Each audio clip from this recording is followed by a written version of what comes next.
It was a slow, quiet afternoon. The kind where everything in the house feels frozen in time, where the only sounds are the rhythmic ticking of the clock and the occasional creak of the wooden floors beneath my feet. I had just finished my morning routine and was relishing in the rare moment of solitude. No calls, no emails, no responsibilities demanding my immediate attention. Just me, my thoughts, and the comforting silence of home. I leaned against the kitchen counter, letting my fingertips trace the cool marble surface as I stared out the window. The sunlight filtered through the curtains, casting soft golden lines on the walls. It felt peaceful, almost too peaceful. A sigh escaped my lips as I tilted my head, stretching my neck slightly. It had been a long week, filled with little stresses that accumulated like dust, unnoticed until they were too much. I needed this break. Still lost in thought, I lazily reached for a coffee mug, feeling its smooth ceramic warmth between my hands. Taking a slow sip, I allowed my mind to drift. My brother was home today, somewhere in the house, likely playing video games or scrolling through his phone. He had always been the quieter type, someone who kept to himself and less spoken to. We had a close relationship growing up, but as we got older, life naturally pulled us in different directions. Yet, there was always this underlying comfort in knowing he was around. Familiarity. A constant presence that never felt intrusive. Just there. I exhaled softly and turned to the kitchen island, ready to clean up the mess I had left behind earlier. I set my mug down, bent over slightly, and reached to grab a fallen napkin from the floor. It was such a mundane action, something I wouldn't have even given a second thought to, until I heard a sharp inhale behind me. I froze. My heartbeat suddenly felt heavier, my skin prickling with awareness. There was a moment of silence so thick I could almost hear the weight of it pressing down on us. Slowly, I straightened up, my hands still gripping the napkin, as I turned my head slightly to see him standing there. He was staring. His eyes were locked onto me, but the look in them was something I had never seen before. It wasn't the usual brotherly glance, the casual acknowledgement of my presence. No, this was something else entirely, something deeper, something unreadable.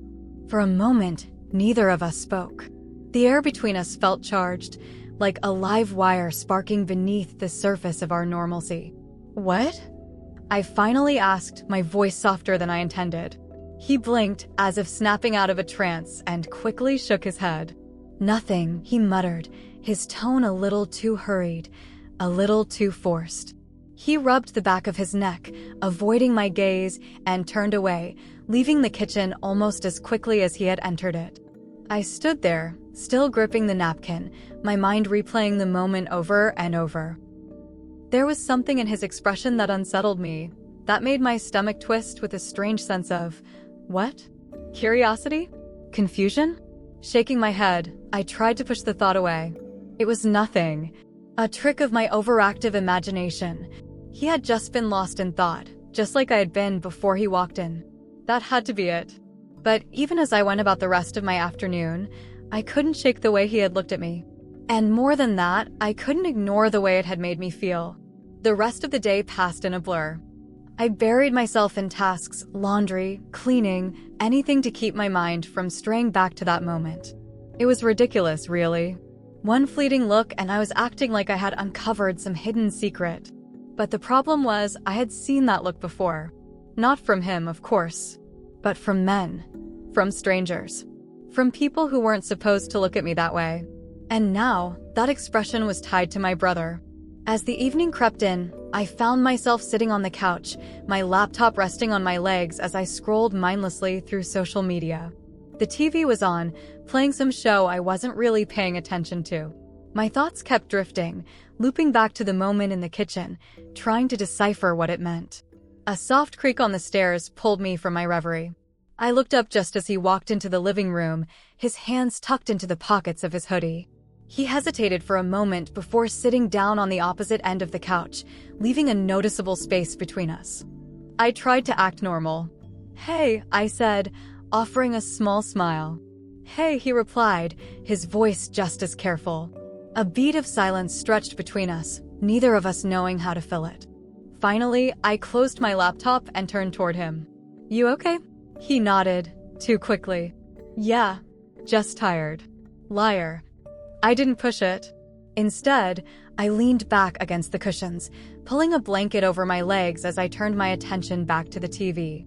Whatever tension had settled between us earlier still lingered, hovering like an unspoken truth neither of us wanted to address. Maybe it was better that way. But even as I tried to convince myself of that, I could feel his gaze on me again. And this time, I didn't look away. The next morning, I woke up with a strange heaviness in my chest. The air in the house felt different, like the walls were holding onto the tension from the night before. I tried to shake it off, forcing myself into my usual routine, brushing my hair, slipping into something comfortable, going downstairs for breakfast. He was already there, sitting at the kitchen table, scrolling through his phone, pretending like everything was normal. But the second our eyes met, I knew we both felt it, the lingering weight of what had happened. I hesitated for a second before walking past him, heading straight for the fridge. The silence between us wasn't unusual, but now it felt loaded, like every second was an unspoken challenge to address what neither of us wanted to say. Sleep okay? His voice came out forced, casual. Yeah, I lied. You. He nodded, still not looking at me. Fine. I busied myself with making coffee, trying to ignore the way my hands trembled slightly as I poured the steaming liquid into a mug. I needed to focus on anything other than the fact that his eyes had been on me again. About yesterday, he started, and I felt my stomach clench. It was nothing, right? I turned to face him, fingers tightening around my mug. He was watching me now, carefully, as if waiting for me to confirm it, to brush it off like it never happened. But it had happened, and I wasn't sure I could pretend it didn't. Yeah, I said after a pause, but the word felt hollow. Nothing. He exhaled, nodding slightly, like he wanted to believe me. Like he needed to. We left it at that. The day passed in fragments, small, meaningless tasks that I barely registered.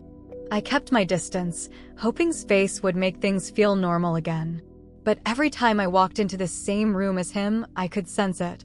The awareness. The hesitations. The stolen glances.